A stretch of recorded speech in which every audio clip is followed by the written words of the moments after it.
todos. Pues un placer poder estar en estas jornadas con todos vosotros. La verdad es que estoy aprendiendo un montón. La verdad es que estáis con unos protocolos maravillosos, unos trabajos de investigación muy buenos, o sea que para mí, por lo menos personalmente, muy enriquecedor, ¿vale? Me llamo Julio Mateo, soy enfermero y bueno, mi tutora es la profesora Paula Posada y mis directores, pues, Ignacio Zaragoza y Ismael Ortuño. Bien, voy a hablaros un poco de reducción del dolor. ¿En qué? En la gasometría arterial. Para quien no lo desconozca, pues la gasometría arterial es un procedimiento habitual en el que se realiza una punción en la arteria para obtener una muestra sanguínea. Aporta información valiosa para conocer el intercambio gaseoso. Bueno, en el contexto COVID, porque bueno, hemos salido de la pandemia, este procedimiento ha sido incluso más prevalente, ¿no? Ya que estamos hablando de que una de las expresiones del COVID es la neumonía de carácter hipoxémico y que puede dar lugar al síndrome de distrés respiratorio agudo. Para ponerlo en contexto, pues deciros que, por ejemplo, en un hospital de Italia, estudiaron, un hospital grandecito, 800 camas, pues se venían realizando 300 gasometrías, se obtenían 300 muestras al día y esta cifra se elevó pues, tremendamente en el contexto COVID, llegando a las 1.400 muestras. Podemos decir que es un procedimiento muy habitual en la práctica clínica. Bien, ¿cuál es el problema principal? Pues que produce un dolor. ¿Alguno ha realizado o ha tenido el disgusto de sufrir una? Bueno, pues es el problema más común. Así lo dicen los pacientes y lo reportan. Dicen que es una experiencia desagradable y muy dolorosa. Aunque la intensidad, bueno, existe bastante heterogeneidad en la literatura. Como media aproximada, estamos hablando de en la escala EVA, la escala visual analógica, en la que el 0 sería no tengo nada de dolor y el 10 sería el peor de los dolores, un dolor insoportable. Estamos hablando de puntuaciones entre 4 y 6, aunque hay algún estudio que cuantifica esta intensidad máxima en 7-8. ¿Bien? De cualquier forma, existe cierto consenso en que no debemos permitir actuaciones, procedimientos que excedan el valor de 3 o más para que estén sin tratar. Es decir, necesitamos estrategias que reduzcan este dolor. Les voy a presentar qué existe o qué intervenciones están estudiadas en la ciencia acerca de cómo manejan este dolor. El primero de todos, que lo consideramos el gold estándar, así lo recomienda la OMS y así lo recomiendan sociedades científicas, es la infiltración de anestésicos locales, de glucoamida, o puede ser la lidocaína, la mepivacaína, bien. Otros métodos utilizados es la aplicación tópica de cremas también con anestésico, tipo prilocaína. Otro método estudiado es el uso de ecografía, el uso de ultrasonidos, ya que, bueno, como es esperable, una punción directa, sin mucho cambio de plano, sin realizar varios intentos, es menos dolorosa. Y el ecógrafo lo que nos hace es ir más directos y realizar esta técnica pues, de una manera más fácil o por lo menos con menos intentos. Otro método estudiado es el uso de agujas de calibre muy finito, 28G, 30G incluso. Ahí represento lo que es la clásica jeringa de insulina, que se pone, bueno, se ponen ya el golis, pero que tiene el calibre muy finito. Otro método estudiado es la utilización de vapores fríos con moléculas farmacológicas, como por ejemplo el más famoso es el cloruro de etilo. Y por último la crioterapia. La crioterapia mediante agentes tipo hielo, agentes helados, congelados. ¿De acuerdo? Bien, hemos dicho que el gold estándar es la infiltración de anestésicos, pero está documentado también que existen barreras, hablo de enfermeras, existen barreras para su utilización. La primera de ellas es que pues, hay muchas enfermeras que creen que no es eficaz ese método. Además aluden y reportan que no tienen tiempo disponible, porque claro, una enfermera llega, tiene muchos pacientes, yo voy a pinchar a este paciente, tengo 5 gasometrías y claro, si tengo que infiltrar el anestésico previo y esperar el efecto, pues dicen, pues no tengo tiempo. Además se requiere una indicación médica previa a la administración, y esto tiene dos vertientes. La primera, podríamos decir, meramente burocrática, es decir, necesito una autorización. A día de hoy una enfermera no puede prescribir este tipo de fármacos. Y por otro lado, la vertiente que el médico puede a su vez tener propias barreras y decir, pues no lo prescribo porque no me parece útil, por ejemplo. También aluden las enfermeras que desconocen esa técnica, saben hacer gasometrías, pero no saben infiltrar anestésicos. Luego, la barrera de la alta precisión de autoeficacia. Claro, esto también tiene relación con lo de pinchar a la primera. Claro, si yo pincho muy bien, le voy a hacer muy poco daño al paciente. Entonces, pues se consigue la barrera, porque no lo utilizo porque soy muy buena pinchando.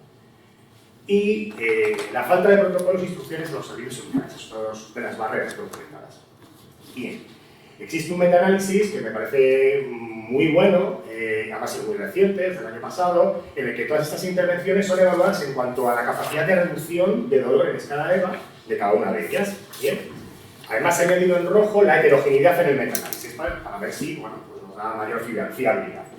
En cuanto a las cremas anestésicas, estamos hablando que de 0 a 10 la reducción media es de 0,58 puntos con una alta heterogeneidad.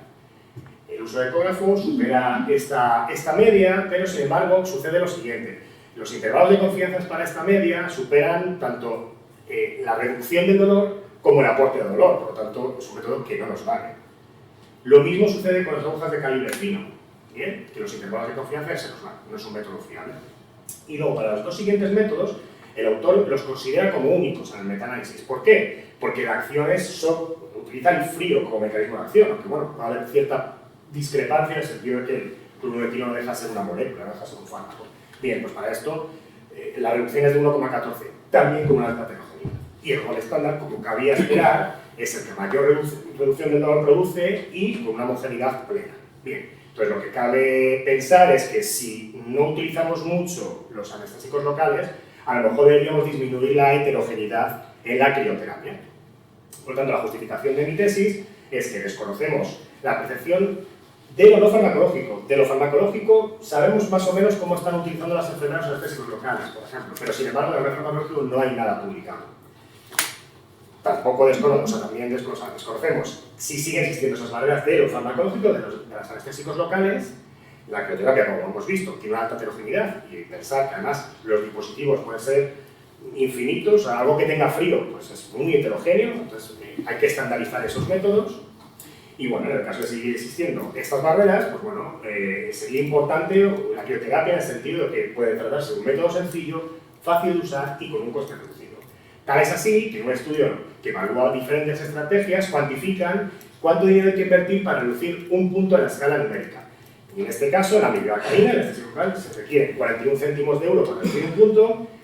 La Embla, que es la crema clásica, que es una crema de mezcla de pilocaína y más anestésicos, se echan 3,48 euros y tan solo 3 céntimos de euro para una bolsa de hielo congelado.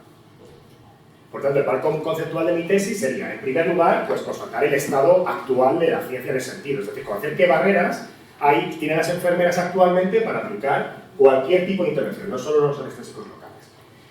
Como nos centramos en la crioterapia, pues lo siguiente será analizar diferentes dispositivos, modalidades que evalúen cómo reduce la temperatura y si vasoconstriñen o no la arteria radial.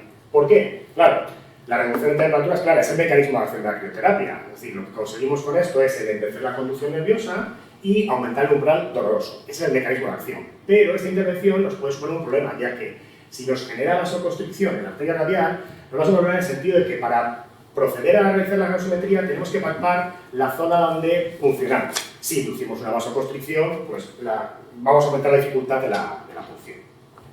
En siguiente lugar, una vez balanceado el dispositivo que mejor reduzca temperatura y menos efectos hemodinámicos tenga, sería con ese realizar un ensayo clínico aleatorizado en el que con los pacientes sometidos a gasometría nos describan en qué cuantía reducen ese dolor. Y por último, implantación de ese dispositivo de manera multicéntrica, buscando en la medida de lo posible una patente. Desgraciadamente para los dos últimos estudios creo que no me va a dar el tiempo de estancia del doctorado, pero bueno, será la línea de investigación en la que prosiga una vez finalizadas las dos partes. Por tanto, el objetivo general de la tesis es evaluar la crioterapia como alternativa no farmacológica en el manejo del dolor generado por la función arterial. En el primero de los estudios, ¿vale? El objetivo general es describir los conocimientos, las evidencias, las actitudes y el patrón de uso de esas estrategias por parte de las enfermedades de Castilla-La Mancha. Castilla-La Mancha porque es el lugar donde ejerzo mis labores asistenciales. Y en el segundo de los estudios, pues analizar efectivamente los dispositivos de terapia mejores. Por tanto, el primero nos va a aportar el conocimiento previo del estado actual y el segundo, pues, seleccionar e intervencionar. Cuanto a material de elementos del primero de los estudios, pues se desarrolla un estudio observacional transversal multicéntrico. La población, como lo he dicho, las enfermedades asistenciales del Servicio de Salud de Castilla-La Mancha, el SESCAM. Los criterios de selección, pues que estén activas, de que actualmente estén trabajando y que en alguna ocasión hayan realizado una gasometría, ¿vale? En cuanto al tamaño muestral, decir simplemente que la población es de, bueno, lo digo, 10.400 hace 2 años, 3, antes de la pandemia, la población reportada por el Ministerio de Sanidad y Consumo en Castilla-La Mancha de enfermedades activas en el sistema público de salud es 10.482. La proporción de uso de métodos he utilizado para el cálculo muestral 23%, aunque es un dato que no es fiable del todo, en el sentido de que esto es lo que está escrito para los anestésicos locales, porque vuelvo a decir, no hay ningún estudio que evalúe en qué medida las enfermeras utilizamos métodos no farmacológicos o otro tipo de métodos. Por lo tanto, requerimos 555 participantes. La exposición, la difusión la realizaré de acuerdo a la declaración STRO de estudios observacionales. Como fuente de datos, se realizó un cuestionario, realizamos un cuestionario ad hoc, basado en 2 cuestionarios previos existentes en la literatura, en revistas de impacto. Fue electrónico, suministrado por el correo corporativo del SESCAM y además sin funcionamiento por redes sociales con la infografía que viene a continuación. Se compone de 10 ítems sociodemográficos y 17 sobre la somatía arterial. La variable principal, bueno, pues esa, que se preguntaba a las enfermeras si utilizaban las intervenciones para reducir el dolor de manera habitual. Y las 3 categorías, pues no utilizo, sí utilizo farmacológicos y sí utilizo no farmacológicos. Para el segundo de los estudios, se diseñó un ensayo clínico al aterrizar, mediante un diseño cruzado con 3 brazos, 2 intervenciones activas y un control. El enmascaramiento se considera un simple ciego. El método helado se introduce en esas bolsas que ven ahí, en esa foto, para el cegamiento simple. En cuanto a criterios de selección, pues voluntarios sanos, hay muchos, pero bueno, por generalizar, voluntarios sanos, y que en definitiva no tengan ni alteraciones ni termodinámicas ni hemodinámicas, ¿vale? El tipo vascular o el tipo de percepción de la temperatura. Y en cuanto al tamaño muestral, pues lo importante es que al menos haya una diferencia térmica de 5,37 entre dispositivos con un balance 1-1-1. Al diseño cruzado, en este caso van a pasar todos los participantes por los 3 brazos. Bien, estamos 48 pacientes y reportaremos los resultados mediante la declaración cursor la extensión de los ensayos no farmacológicos. Les pongo un pantallazo de una parte de mi protocolo del ensayo para que vean en qué consiste. Como van a pasar por todos los brazos, lo que nosotros vamos a utilizar es el orden, ¿vale? Porque esto sí que puede alterar el disconfort, ¿vale? Porque el control puede que, pues bueno, tenga otra sensación de disconfort diferente al hielo, ¿vale? Entonces, el hielo picado, el primero, por ejemplo, en la secuencia 1, primero recibiría el hielo picado, 80 gramos está cuantificado. El periodo de lavado al menos de 24 horas, puede ser menor, pero bueno, al ser un efecto termodinámico desaparece casi instantáneamente, pero dejaríamos 24 horas. El segundo brazo son los guisantes congelados, también está documentado en la ciencia para otras regiones diferentes que no son donde se realiza la punción arterial. Y, por último, en este caso, un control. ¿Qué variables estudiamos? Pues la temperatura, mediante cámara termográfica, la temperatura de la superficie cutánea donde se va a realizar la punción, hipotéticamente se refiere a la punción arterial, basal, a los 5, a los 10, a los 15, a los 20 minutos, el diámetro y el flujo de la luz de la arterial entre ultrasonidos pre y post, y, como comentaba, la percepción de disconfort o de dolor que pudiera suponer la estrategia. Pongo de manera esquematizada, aquí realizamos la correlación que existe entre las bolsas clásicas y las bolsas opacas para ver si tenía una buena correspondencia, una buena relación, y así fue, ¿vale? De hecho, mantenían el frío incluso mayor tiempo, para que veáis un poco el contenido de las bolsas cegado y no cegado. A modo de pincelada, los resultados del primer estudio estamos en fase de difusión y del segundo, evidentemente, todavía no. En el primero, pues constatamos que se siguen utilizando muy poco las intervenciones para reducir el dolor, un 66,5% no utilizan ninguna estrategia, y el gol estándar, que estamos hablando del 23%, declara solo un 11,7%, es decir, estamos usando cada vez menos para reducir el dolor. Hemos identificado un sesgo de género, por 2 cosas. Primero, porque hemos encontrado diferencias y una posible explicación. La diferencia es que las enfermeras perciben que infligen mayor dolor, pero sin embargo, la proporción de enfermeros es mayor que realizan las intervenciones. ¿Y por qué digo sesgo? Pues porque hemos constatado que posgrado hay mayor proporción de enfermeros formados específicamente tanto en punción arterial como en anestésicos, y sin embargo las mujeres no. Entonces hay que investigar, y eso es un artículo que estamos llevando, el porqué de este sesgo. ¿Quién realiza mayor intervención? Pues en UBI, en esta hospitalaria, bueno, eso también está documentado en la ciencia. El personal de UBI tiene mayor autonomía a la hora de realizar sedaciones, manejo de fármacos de manera autónoma. Y en general también la formación específica nos ha aumentado el uso de intervenciones. La causa principal para no utilizar anestésicos en un 58% fue que decían que no tenían protocolos en el centro. El 86% de las colegas de las encuestadas decían que no utilizaban gol estándar y los anestésicos.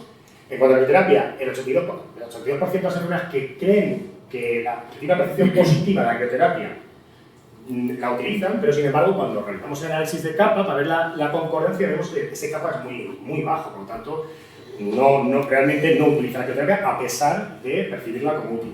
Y lo pongo en rojo porque me parece paradójico, ¿no? El 66,7% de las enfermeras encuestadas no utiliza ningún método, desearía que se le aplicase a sí misma un método en el caso de recibir ellas mismas la punción arterial. Por lo tanto, pues resulta paradójico que, vale, sí, pero a mí sí, pero al paciente no, me parece paradójico.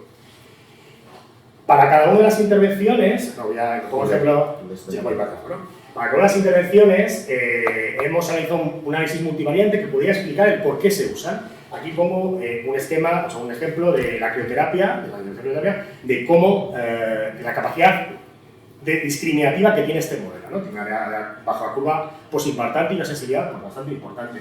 Cada intervención tiene factores diferentes, por eso hemos hecho, para cada intervención he hecho un modelo últimamente. Y ya dos últimas diapositivas. Para el segundo de los estudios nos encontramos todavía en fase de preparación. Tenemos el protocolo realizado, los recursos materiales y humanos preparados también. Como veis, esa es la cámara termográfica que está validada en otros estudios, que es la que vamos a utilizar para medir la temperatura. Ya está registrado en Clinical Trials, que ya sabéis que es la base de datos internacional, pues que casi es una obligación registrar estos ensayos. Y en cuanto al reclutamiento, quería haceros un llamamiento. Este estudio se va a hacer aquí, en la Complutense, en la facultad. Entonces, bueno, como veis, el criterio es voluntarios sanos, entonces mi idea es que participéis, es decir, tanto profesorado, doctorandos, profesores, quien quiera participar, haremos un llamamiento para que se pueda hacer, ¿vale? Y ya está. Muchas gracias por demorarme.